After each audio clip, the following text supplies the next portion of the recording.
Hello दोस्तों, स्वागत है आपका हमारे YouTube channel exam oriented classes में। और इस वीडियो में हम डिस्कस करने जा रहे हैं 17 अप्रैल के इम्पॉर्टेंट करंट अफेयर्स क्वेश्चंस। तो दोस्तों, वीडियो शुरू करने से पहले अगर आप हमारे चैनल पर नए हैं तो हमारे चैनल को सब्सक्राइब करें, वीडियो को पूरा देखें, वीडियो पसंद आता है तो लाइक करें, कमेंट करें, शेयर करें। और इस वीडियो की पीडीएफ डाउनलोड करने के लिए आप हमारे टेलीग्राम चैनल को ज्वाइन कर सकते हैं, जिसकी लिंक डिस्क्रिप्शन में दी हुई है। आइए स्टार्ट करते हैं।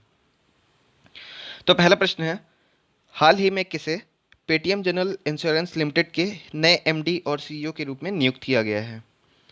तो उत्तर है विनीत अरोड़ा। आप देख सकते हैं, ये हैं विनीत अरोड़ा जी। इन्हें पेटीएम जनरल इंश्योरेंस लिमिटेड के नए एमडी और सीईओ के रूप में नियुक्त किया गया है। इससे पहले ये एगॉन लाइफ इंश्योरेंस कंपनी के प्रबंध निदेशक और मुख्य कार्यकारी अधिकारी के रूप में कार्य कर चुके हैं। बात आई पेटीएम की, तो पेटीएम की स्थापना हुई थी वर्ष 2010 में। इसके संस्थापक हैं विजय शेखर शर्मा जी। इसका हेडक्वार्टर है नोएडा, उत्तर प्रदेश में। इसके अलावा पेटीएम पेमेंट्स बैंक के एमडी एंड सीईओ हैं सतीश कुमार गुप्ता जी। ये पेटीएम पेमेंट्स बैंक के एमडी एंड सीईओ हैं। चलते हैं अगले प्रश्न की ओर। तो हाल ही में किस बैंक ने एटीएम लेन देन पर लगने वाले सेवा शुल्क को समाप्त किया है? इसका उत्तर है स्टेट बैंक ऑफ इंडिया। तो आपको पता है कुछ समय पहले देश के वित्त मंत्री निर्मला सीतारमण जी ने घोषणा की थी कि 23 जून 2020 तक देश के सभी एटीएम यूज़ करने पर जो सर्विस चार्ज लगता है वो नहीं लगेगा, उसे वेव ऑफ कर दिया जाएगा।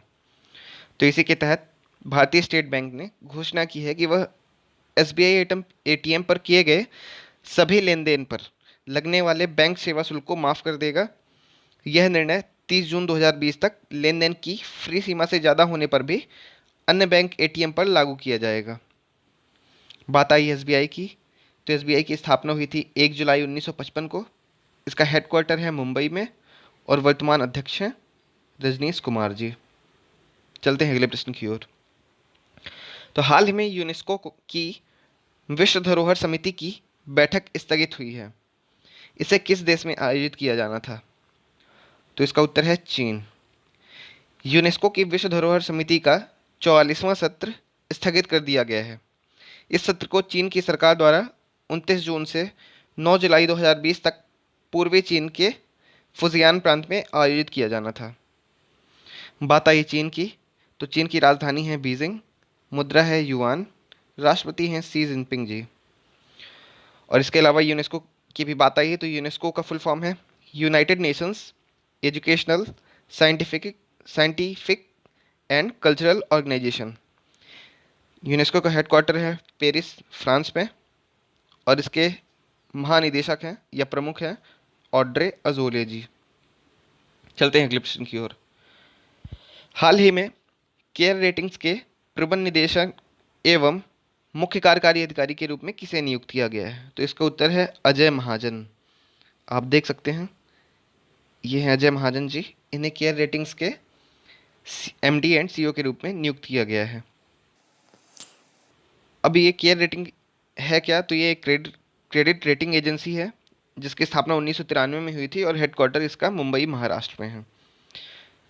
अगला प्रश्न है, हाल ही में रंजीत चौधरी जी का निधन हो गया है। उनका संबंध किस क्षेत्र से था? तो आप देख सकते हैं, ये रंजीत चौधरी जी की फ़ोटो है। ये एक अभिनेता थे। तो फिल्म, टेलीविज़न और थिएटर अभिनेता रंजीत चौधरी जी का हाल ही में निधन हो गया है।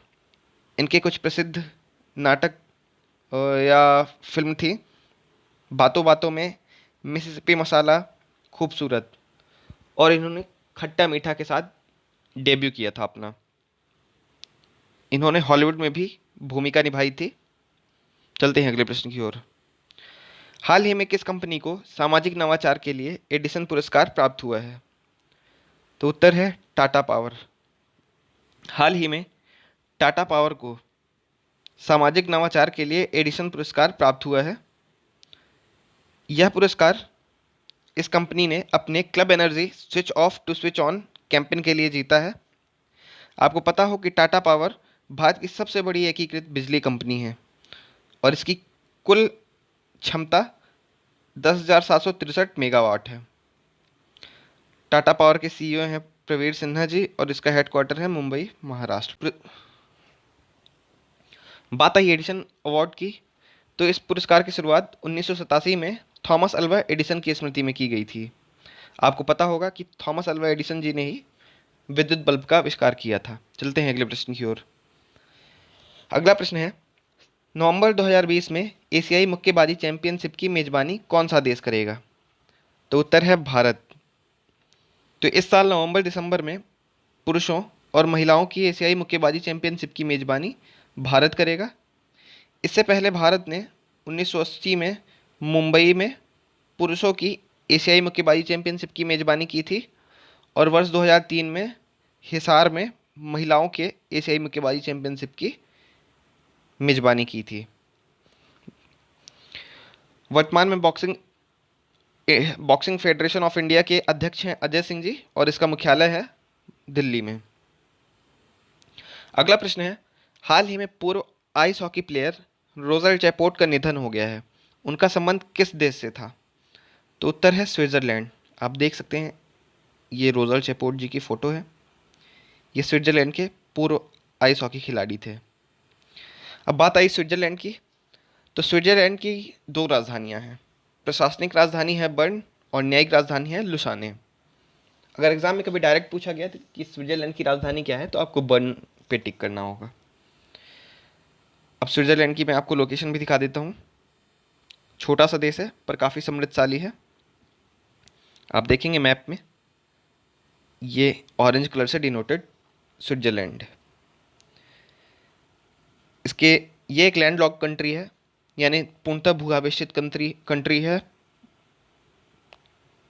इसके पड़ोसी देश हैं इटली, ऑस्ट्रिया, जर्मनी, फ्रांस और इसके अलावा ये छोटा सा लिंचस्टीन देश भी है जो कि इसका पड़ोसी देश है, इसके साथ बॉर्डर शेयर करता है। आपको मैं एक दूसरे मैप में भी दिखा देता हूँ। ये है स्विट्जरलैंड का मैप। इसमें आप ध्यान से देखेंगे तो ये आपको लिंचस्टीन दिख रहा होगा। तो एक लिंचस्टीन है, इधर ऑस्ट्रिया है, इधर इटली है, इधर है फ्रांस और इधर है जर्मनी। तो 5 देश इसको टच करते हैं। इसके अलावा आप देख सकते हैं ये है बर्न की लोकेशन, ये है लुसाने और ये है जिनेवा। ये तीनों जगह स्विट्जरलैंड में ही स्थित हैं। चलते हैं अगले प्रश्न की ओर। हाल ही में भारत में कृषि उत्पादों की बिक्री हेतु प्रारंभ किए गए पोर्टल ई नैम ने कितने वर्ष पूरा कर लिए हैं? तो इसका उत्तर है 4 वर्ष। तो ई नैम ने हाल ही में 4 वर्ष पूरे कर लिए हैं। ये ई नैम है क्या? तो ई नैम का फुल फॉर्म है इलेक्ट्रॉनिक नेशनल एग्रीकल्चर मार्केट। तो आपको नाम से समझ में आ गया होगा कि एक ऑनलाइन पोर्टल है जो कि कृषि उत्पादों की बिक्री, ऑनलाइन खरीद बिक्री के लिए शुरू किया गया था। इसकी शुरुआत 14 अप्रैल 2016 में की गई थी भारत सरकार द्वारा। आपको पता है कि 14 अप्रैल को अंबेडकर जयंती भी मनाई जाती है। अच्छा, ये जो ई नैम है ये भारत सरकार के कृषि एवं कल्याण मंत्रालय के अंतर्गत आते हैं। चलते हैं अगले प्रश्न की ओर। हाल ही में भारतीय सेना ने 36वां सियाचिन दिवस कब मनाया? तो उत्तर है 13 अप्रैल 2020 को।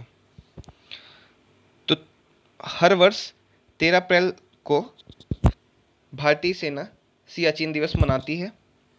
इसके पीछे कारण क्या है? तो ऑपरेशन मेघदूत के अंतर्गत 13 अप्रैल 1984 को भारतीय थल सेना और वायुसेना ने मिलकर अभियान चलाया था, जिसके तहत भारतीय सेना ने विश्व के सर्वाधिक ऊंचाई पर स्थित युद्ध स्थल सियाचिन पर अपना नियंत्रण स्थापित कर लिया था। इसी को याद करने के उद्देश्य से प्रतिवर्ष सियाचिन दिवस के रूप में मनाया जाता है 13 अप्रैल को। तो बात आई भारतीय सेना की, तो इसका मुख्यालय है दिल्ली में। वर्तमान में भारतीय थल सेना अध्यक्ष हैं मनोज मुकुंद नरवाणे जी। चीफ ऑफ डिफेंस स्टाफ हैं, ये नई पोस्ट अभी बनी है जो कि तीनों सेनाओं के मध्य सामंजस्य स्थापित करने के लिए बनाई गई है। तो इसके प्रमुख हैं, ये चीफ ऑफ डिफेंस स्टाफ हैं बिपिन रावत जी। वायुसेना अध्यक्ष हैं एयर चीफ मार्शल आर के सिंह भदौरिया जी। जल सेना अध्यक्ष हैं एडमिरल करमबीर सिंह जी। तो दोस्तों, वीडियो देखने के लिए बहुत बहुत धन्यवाद। आज हमने पूरे इम्पॉर्टेंट करंट अफेयर्स जो थे उन्हें डिस्कस कर लिया। Thank you so much.